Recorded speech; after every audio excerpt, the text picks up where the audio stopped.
Seperti telah dikatakan oleh Tae Yan masuk sekolah. Seperti biasanya dia mengeluarkan pegangan dari ranselnya sambil berusaha menunduk beberapa di antara siswa dan siswi lainnya masih bergosip tentang Yan, bahkan dia bisa mendengarnya dengan jelas. Masih berani datang ke sekolah ya, lihat dia tidak malu. Masih berani ke sekolah, jika aku jadinya rasanya ingin menghilang dari muka bumi saja. Lihat-lihat, bukankah itu gadis angkatan kita yang menjual diri?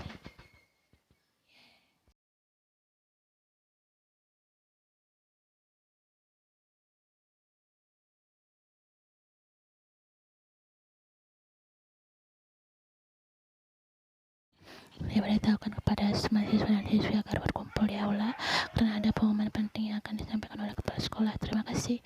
Suara itu terdengar menggema dengan jelas sampai akhirnya beberapa di antara siswa dan siswi mulai berbondong-bondong berjalan di arah aula. Yan masih berdiri di sana hingga Mina datang merangkulnya.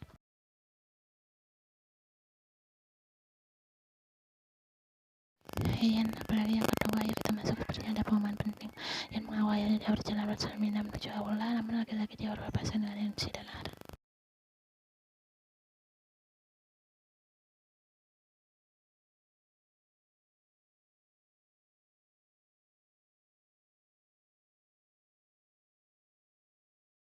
Mina kesal sekali melihat kedua orang manusia di depannya. Hei, bukan urusan kalian, Yan juga membayar uang sekolah lah di sini, lagi pula sekolah ini bukan punya orang tua kalian. Lihat si Michi sudah berani melawan, kau juga miskin dan rendah sama seperti dengan temanmu yang murahan itu.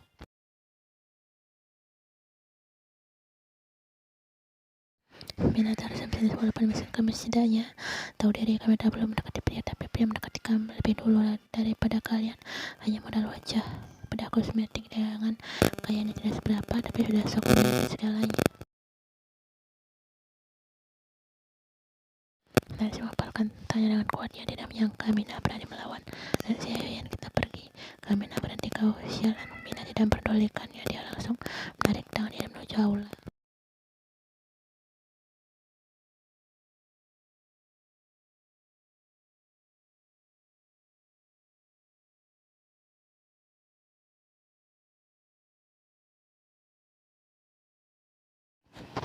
Akhirnya mereka masuk ke aula dan duduk di kursi deretan belakang karena di depan sudah penuh. Kemudian Nancy dan Nara duduk tidak jauh dari mereka. Nancy melempar hadapan sini. Sekarang Mina dan Yin, mereka tidak bisa mulai keributan di sini.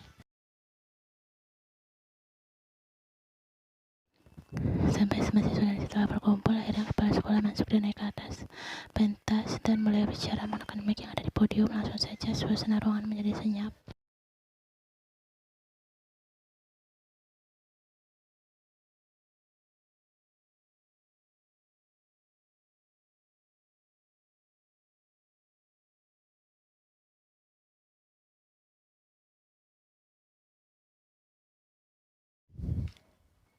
Adapun pengumuman penting itu adalah sekolah kita tercinta ini sudah pindah tangan ke bagian yayasan yang baru, jadi artinya Hanli bukan milik pemerintah melainkan swasta. Semua guru dan siswa-siswi di sana merasa terkejut bagaimana sekolah yang awalnya milik pemerintah bisa menjadi sekolah swasta.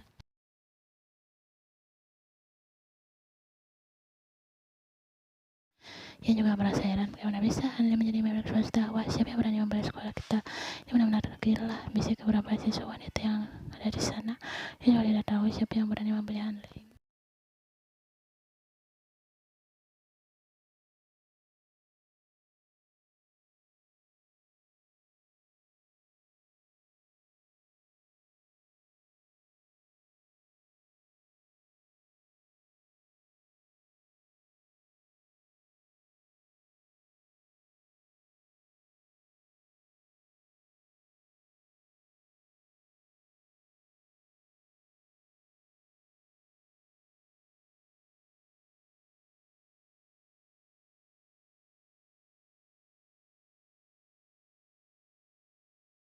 Tebak saya yang membeli Hanli, Yan, bisik Mina. Dan si dan Nara juga merasa terkejut. Mereka tahu itu adalah pria yang lagi jalan dengan Yan di mall. Ini benar-benar gila. Dia melangkahkan kakinya dengan elegan. Wajah itu terlihat sangat datar dan dingin, namun aura ketampanan itu tak bisa dibantahkan. Beberapa siswi dan guru wanita menatapnya dengan pandangan tercengang.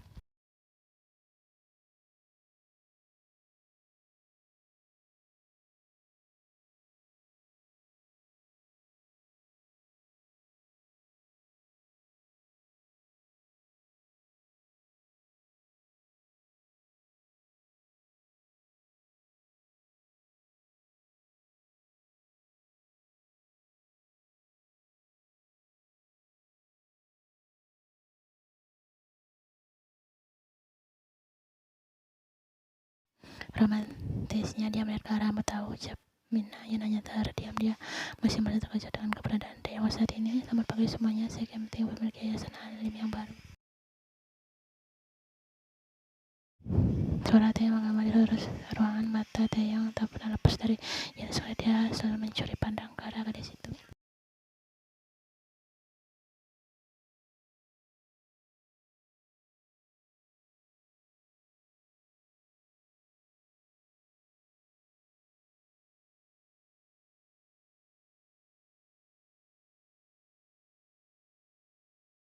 Suara Taeyong terdengar jelas dengan sorot mata yang tajam mengenai isu yang akhirnya beredar di Hanlim, khususnya di kalangan siswa dan siswi. Saya tegaskan untuk berhenti membahasnya. Jika ada itu masih mencari, saya tidak akan segan mengambil tindakan tegas seperti mengeluarkan pelakunya dari sekolah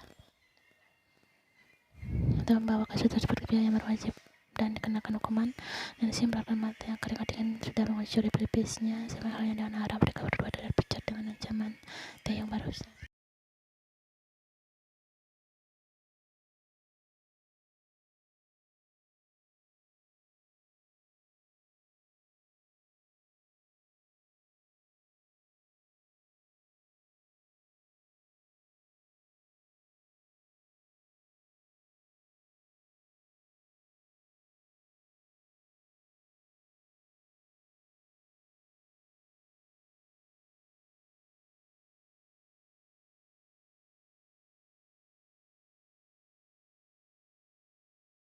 Dia mematikan mikrofonnya lalu turun dari podium. Kemudian Mr. Wang melanjutkan pidatonya. Subin sejak tadi berada di ruangan tersebut menatap Taeyong dengan tatapan datar dan penuh kebencian.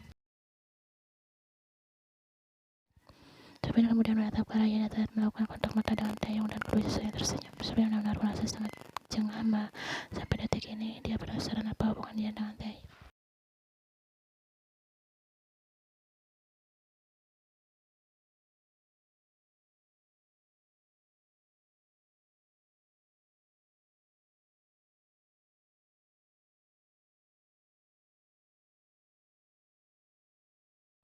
Ian berjalan melewati koridornya lumayan sepi karena jam pelajaran sudah dimulai. Namun dia terkejut saat merasakan tiba-tiba tangannya ditarik oleh Subin. Kata-kata enggak. Subin, apa yang kau lakukan? Lepas, aku harus pergi.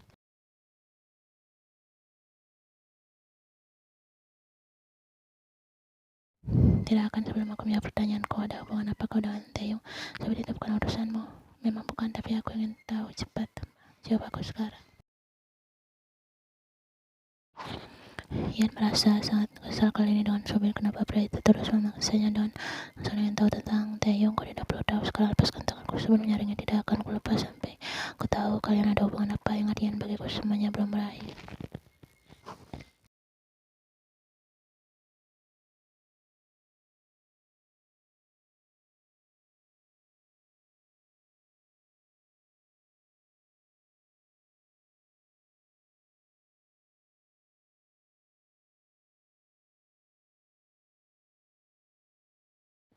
Ian mendorong tubuh Subin dengan kuat sampai lelaki itu mundur beberapa langkah. Subin tertawa sinis. Jadi, kau tidak mau menerima pelukanku lagi? Bagaimana dengan ciumanku? Kau tidak mau menerimaku juga? Subin mendekat Ian, langsung mencium paksa gadis itu dan mengipit tubuhnya dengan kuat. Subin tidak terima bahwa Ian sudah bersama Taeyong.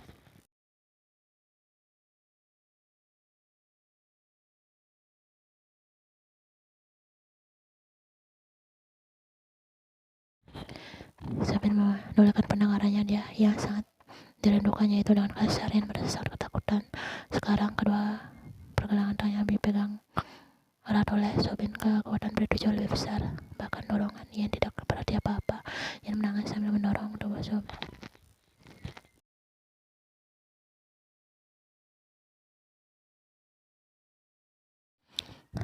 Sampai akhirnya cengkraman Subin terlepas dan ia terkejut melihat pria itu jatuh tersungkur di lantai. Ian melihat Taeyong berdiri di sana dengan tatapan mengapa.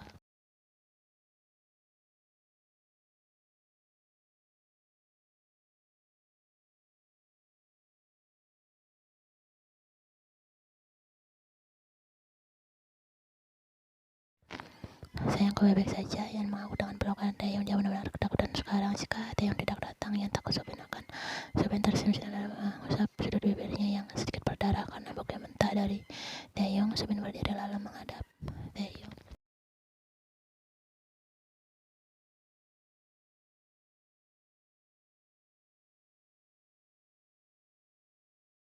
Apa yang kau lakukan pada Yan? Sialan, ingin kau keluarkan dari sekolah. Sebentar tawa sinis terserahku. Yan itu masih kekasihku, kau siapanya? Tian tersenyum sinis. Kau hanya pacar, ternyata kau adalah suami.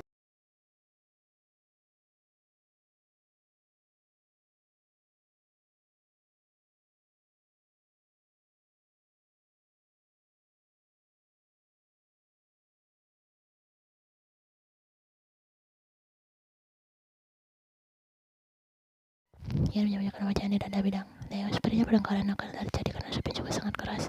Tidak mungkin Yan menikah denganmu.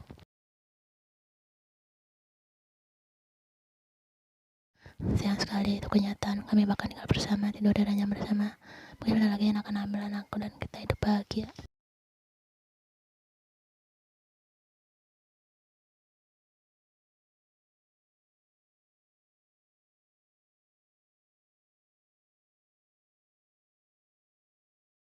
Sambil mendekati Taeyong dan menarik jas pria itu, Yan merasa takut dan berusaha melepaskan dirinya dari pelukan Taeyong. Namun Taeyong menahan pinggang Yan hingga akhirnya dia tetap berada dalam pelukan Taeyong saat ini. Taeyong yang tersenyum dia melihat wajah depannya sangat berapi-api. Kau harus menerima kenyataan, lupakan Yan karena dia adalah milikku sekarang. Kau hanya siswa SMA label. Jika Yan tidak bersama, aku belum tentu nanti kau bisa menikahi dan menafkahinya.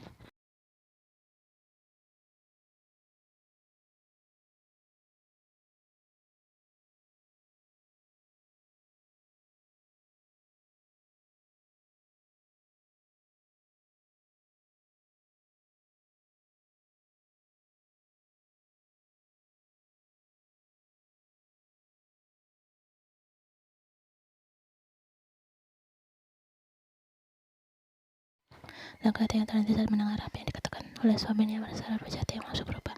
Sudah cukup nenek yang menjadi korban, apakah Yan juga harus bernasib sama?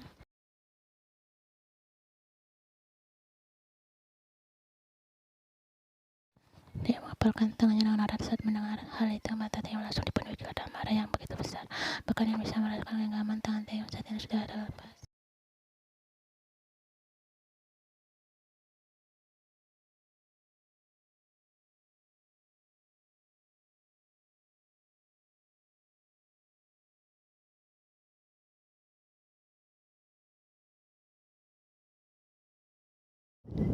Kenapa? Takut bahwa Yan tahu adalah pria bajingan yang menghancurkan hidup perempuan. Nah, Yan yang bergetar dan segera menjadi seragam sekolah Sophie semakin marah. Tetap malam berengsek, aku tanya siapa kau sebenarnya. Mata Taeyong sudah memerah, bahkan saat dia berteriak di depan Sophie dengan keras.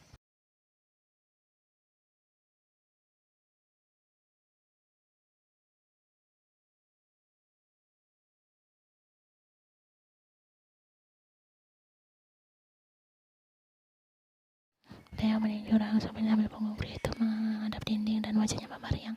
Yan benar-benar ketakutan. Dia tidak pernah melihat Taeyong marah sebelumnya. Taeyong bergetar hebat. Dia mendekati Sophie dan menarik keras seragam itu.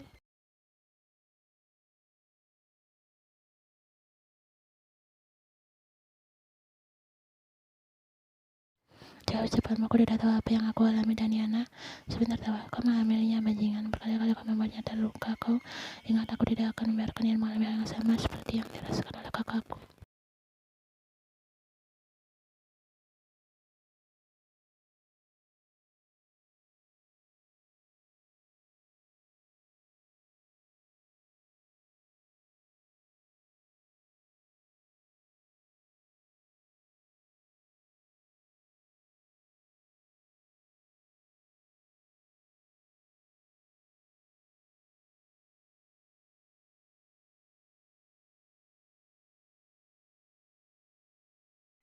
Dia menjamkan mata yang dia tidak sanggup mengingat tentang Yana karena itu membuka kembali lembaran luka lama yang membuatnya semakin sakit hati.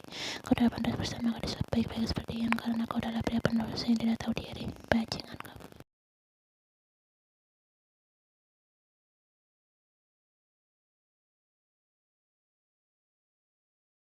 Tangan Taeyong sudah melayang di udara siap memukul Sophie lagi, namun ia tiba-tiba datang dan menahan tangannya.